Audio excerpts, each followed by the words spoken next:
Hi, everyone, and welcome to the Panhandle Region Scoping Meeting. Our goal for this event is to talk about the Panhandle Region Fishing Regulation scoping for the 2022 through 2024 fishing seasons. We will give you a chance to provide ideas and ask us questions using the form below your video feed that you can see. My name is Coeur Campbell. I'm the Regional Communications Manager here in the Panhandle region.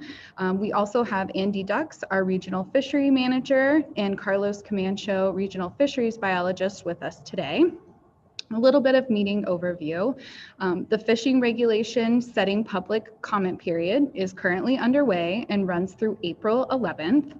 After the initial feedback process, your suggestions will be considered when proposals are developed. These formal proposals will then be presented to the Commission at their meeting in May. At any time during this meeting, you can submit ideas for modifications to the regulations using the form located below your video feed on the web page. You can also use this form to ask us questions about the regulation setting process. Your questions will come to us. We will then answer them during the question and answer session of this meeting. At this point in time, we're going to have Andy Dux do a little brief presentation, and I will let him take it over.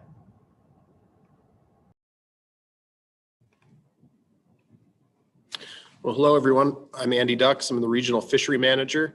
A quick introduction. I've been in my current position since 2015, and I've been working in the Panhandle for Fish and Game since 2008. Real quick, before I get into the short presentation, I would like to let Carlos Camacho introduce himself. He's one of our regional fish biologists. So Carlos, I'll switch over to you. Hello, I'm Carlos Camacho. As Andy said, I'm a regional fish biologist up here. I've been in the Panhandle since 2019, but I've been working for the department full-time since 2016. Turn it back to you, Andy. Okay, so Kara kind of described how we're going to handle things today, but I just wanted to reiterate to folks that the idea here is this is really the early phase of developing our next set of fishing regulations. And what we're looking for is feedback from you. We really view this as an opportunity to listen to anglers and hear what's on your mind. What types of things would you like us to consider? You know, there are no bad ideas. There may be ideas that we end up reviewing and decide that, you know, maybe we can or can't accommodate that, depending on, you know, what kind of feedback we get or maybe what kind of biological constraints we have and so forth. But idea today, like I said, is we're hoping to just hear what's on your minds. We're gonna, if you have questions about the process, certainly we want to answer those as well. I'm gonna try not to get too much into the details of when you send us an idea, you know, telling you on the spot whether that's something we can or can't make happen. I think those are things that we're going to try to evaluate from this point forward. And then ultimately we'll develop proposals and then come back out to the public to get your thoughts on what do you think of those specific proposals. So like I said, the goal today, please send us your ideas and then we'll factor all that into our process as we move forward. I'm going to try to share my screen here real quick.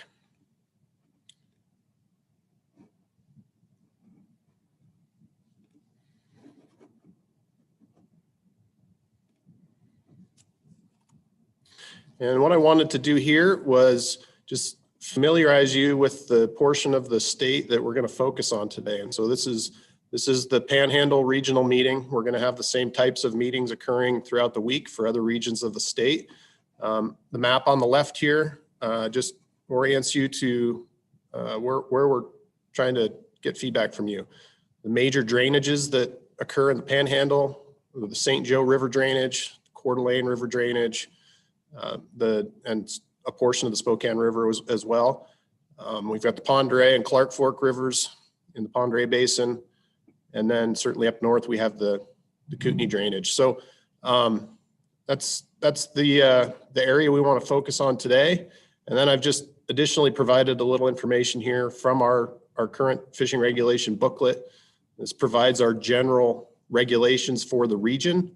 And then we certainly have exceptions to those general rules, and those are all of our special rule waters, which are listed at the bottom of the page here. And then these are all of those special rule waters. And I'm sure most of you are very familiar with these. These are what hopefully you review before you go out fishing to make sure that you're familiar with rules for our particular waters. And so this is kind of the core of what we want to get at today. Are you seeing things here that you'd like us to consider changing? Think things are working well? What's on your mind? The other thing I hope everyone had a chance to do is we posted a video that we wanted folks to watch before this meeting. Our state fish manager, Joe Kozofka, presented an overview of our fishing rule process. And if you haven't watched that video, I'd encourage you to go do that. It really walks you through how the process works, the timeline, a number of other things I think that'll be helpful to you. I did pull a piece of that presentation out here just to kind of circle back with everyone and talk about our regulation philosophy and what we're really after here. We have what we call our statewide fish management plan. It's done on a 6-year cycle. And so we'll end up with 2 of these fishing regulation cycles that occur within a single fish management plan. So that fish management plan lays out our management approach for all the different major drainages in the state. And so we want regulations to be well aligned with that. So if we're going to manage a particular water body to provide, let's say, high catch rates of hatchery trout in a lowland lake or something like that, or if we have another area where we're really focused on native species management, for example, we want regulations that are going to support those management objectives. We also want our rules to be simple. We've heard over and over again from the public, one of the things they value the most is having fishing regulations that are as simple as they can be so they're more easily understood. And in recent years, we've really done a lot of work to try to simplify our regulations. So we want to have really good justification to make a change, especially if it's going to add any complexity to the fishing regulations. Likewise, we want to have stability in those regulations. And by that, we don't want to be tinkering all the time. And every 3-year cycle, making these subtle changes. Again, we want to make changes when there's really a demand for it and it makes sense to do it, but not constantly just moving things around if it's not truly necessary. And then we want rules to have either biological, social, or economic outcomes. Certainly, different situations are going to, in certain cases we'll have rules that are really trying to have a biological outcome. Other times we're trying to solve, say, a social conflict or something of that nature. But along those lines, we also are trying to provide diversity of opportunity. Our regulations really are geared toward this. We want to provide as much opportunity as we can for different types of angling. There's certainly a lot of variation in what anglers want, and we do the best we can to provide that opportunity. And then certainly kind of fairness of the regulations as well. Ultimately, our regulations should shape angler behaviors. And by doing that, ultimately, we're going to shape fishing populations. So that typically comes down to, are we going to be increasing harvest or decreasing harvest? So this is just kind of that framework I wanted to circle back on and make sure everybody's familiar with before we open things up. And I think what we'll do is we've already received quite a few comments over the last several days since we posted that video. And while we're waiting for a few to come in, I may work through a few of the comments that have come in so far. And then we'll start moving into the current comments that we're getting. Let's see, the first one we have here is a comment from an angler who says about the North Fork of the Coeur d'Alene River. The river should be wade fishing only in the upper reaches of the river. For instance, no floating above Yellow Dog Creek on the North Fork. I see more and more drift boats, kick boats, pontoon boats way up the river where it's too small. Guides are now floating this portion of the river as well. It would be nice to leave something for wade access only, which I believe will reduce some of the fishing pressure and create a better experience. I grew up fly fishing this river and it has been ruined. So certainly there's an example, I think, of an angler who has concerns about what really I would describe as a social conflict there. The fish population in the North Fork is doing very well. We have a very strong cutthroat population, and it does attract a tremendous amount of angler interest. And so This is one of those where we're seeing, especially in the last year or two, with a lot of increased recreational use up in that area. We are hearing more commonly from folks that there are, these social conflicts that are occurring. And so that's a good comment. We certainly appreciate that one, and we'll factor that in as we get other feedback from folks. Another one that has come in here is, I would like as many anglers would to see 1 or 2 bull trout harvest limit per year on Lake Ponderay. I unintentionally catch many while fishing for rainbows or lake trout. They always seem to wind themselves up in the line, and I know some of them may not survive after being released. It would be nice if we could keep 1 or 2 that may otherwise not survive. Again, this is a comment that certainly is directly applicable to our regulations. This is one where we are in a position, we think that the bull trout population of Lake Ponderay is strong enough that it could support some limited amount of harvest. Because bull trout are listed as a threatened species under the Endangered Species Act, we ultimately have to work through the Fish and Wildlife Service, because they have the management authority to set harvest on that species. And those are conversations that we're starting to have, and we are hopeful that we'll be able to work toward that in the future. That's not one that is going to be able to be changed for this current regulation cycle. But again, I just wanted to let folks know that we're actively working to see if we can get some of that harvest opportunity back for bull trout in Lake Ponderay. Let's see, another one we have here. This is for the Coeur d'Alene Lake System. As a passionate bass angler and one who's all about conservation, I'd like to see bass bag limits reduced, especially in some lakes that I fish a lot. I've noticed an impact on bass. So this is a comment from someone who's concerned about over harvest of bass. We certainly hear this one from time to time, and it's pretty common because a lot of bass anglers are not harvest oriented. In fact, when we do creel surveys in the region, we typically are seeing that over 90% of bass that are caught by anglers are released. And that's one of the reasons we've been able to have the bag limits that we do. We see such a high percentage of fish released and see so little harvest oriented angling that angler harvest really isn't driving our bass populations. Even the trophy component of those fisheries is pretty rarely impacted by harvest. And so again, this is one we'll continue to look at, and in certain scenarios there may be opportunities to do something there, but by and large, I think we're seeing that the type of bass angling that's occurring in the region is pretty conducive to our current regulations.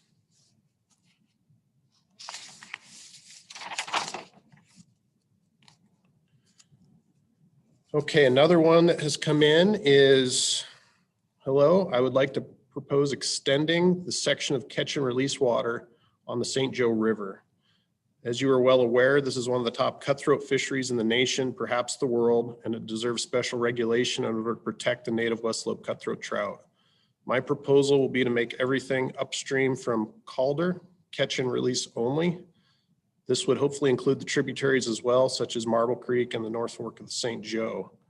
Thank you for taking the time to read my proposal. Hope you will give this consideration, as I know many other anglers also feel the same way as I do. St. Joe's a special place. Let's keep it that way.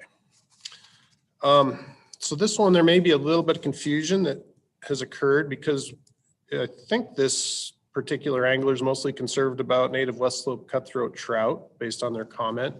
And we currently have catch and release throughout the portion of the drainage he described. So there is harvest allowed for other trout in that section of river, such as rainbow trout, but there are very few rainbow trout in the St. Joe. And the fish that are there, we want to provide harvest opportunity because there's potential for rainbows and cutthroat to have negative interactions. And so I think we may actually already be providing the type of regulations this person is asking for. But again, I guess if you're that angler and there's some confusion here, feel free to reach out to us and let us know if you've got something else in mind.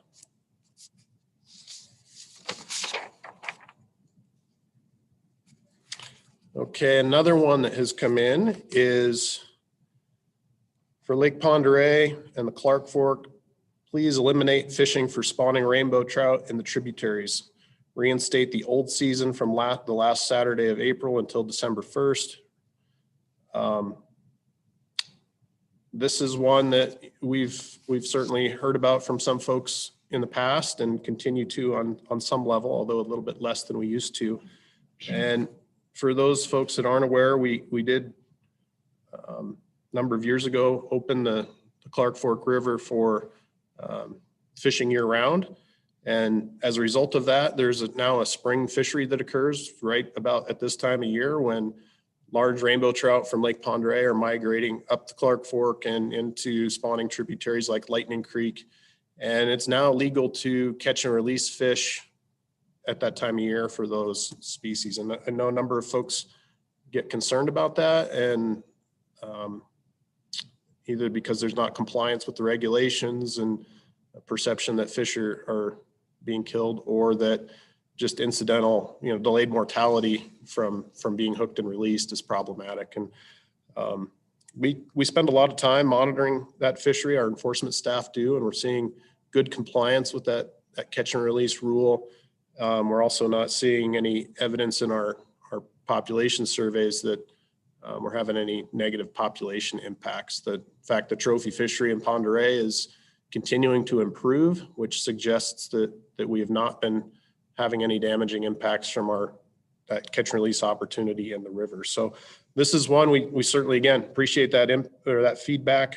We're not seeing anything from our current monitoring that suggests that rule is causing any problems, but we'll continue to keep our eye on that one and see what other folks think of it, if there's strong support for doing something different here or not.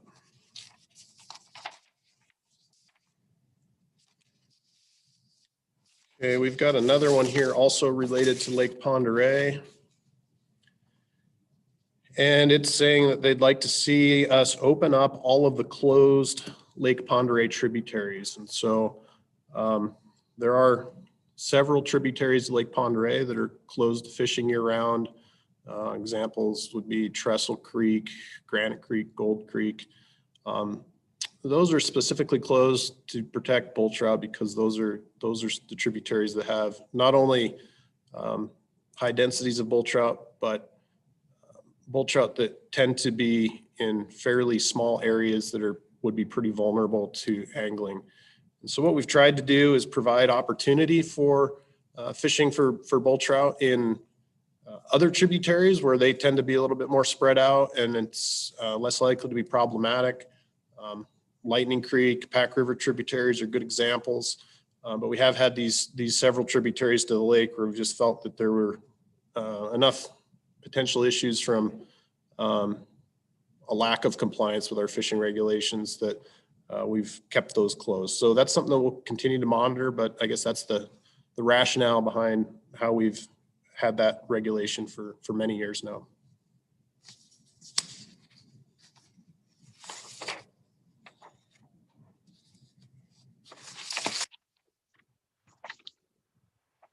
Let's see, another one we have here for the Coeur dAlene system. Please change tackle to single barbless hooks in all of the catch and release waters. This is something we hear about from time to time as well. There are a number of places where we have barbless hook restrictions in catch and release waters.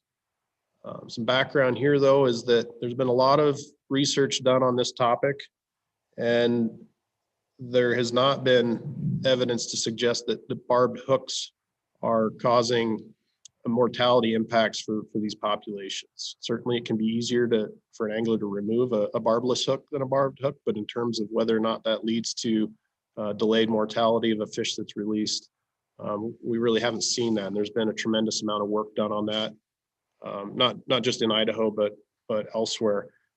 So that's one that really is a social regulation. It's one that anglers in the past have asked us for at a high enough level that we have a number of those on the books.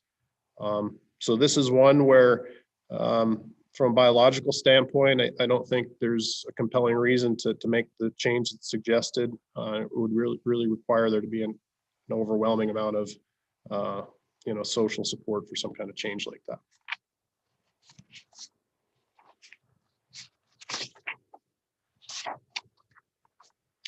Another one we have here, this is for Coquilala Lake, one of the lowland lakes south of Sandpoint. Comment says, we caught over 100 rainbow trout, brown trout, cutthroat trout in the lake last year. We released them, all short of one that swallowed a rapala. As the state population grows, so do overall harvest rates. Please try to get ahead of the curve here and reduce catch limits across the board before our lakes become barren. So again, comment here, certainly folks worried about overharvest, and we appreciate that. In the case of Coquilala, I can say that's one of the waters where we actually have a really nice opportunity to provide harvest opportunity for species that in other places we don't. Cutthroat are a great example. It's one of the few places we allow harvest of cutthroat because those are cutthroat that are stocked into the lake, and that's the reason we're putting them there, is to provide fishing opportunity and harvest opportunity. Whereas a lot of other lakes in the region, we're managing for native cutthroat populations that aren't able to support harvest quite as well. So again, this is one of those situations where I think in the interest of trying to provide diverse opportunity, and these populations are doing quite well, even with some harvest opportunity. And I think that might be evident from this comment. It sounds like this angler caught quite a few fish there last year. To me, that kind of reinforces as well that we've got some strong populations there that are providing good opportunity even for anglers who want to keep a few fish here and there.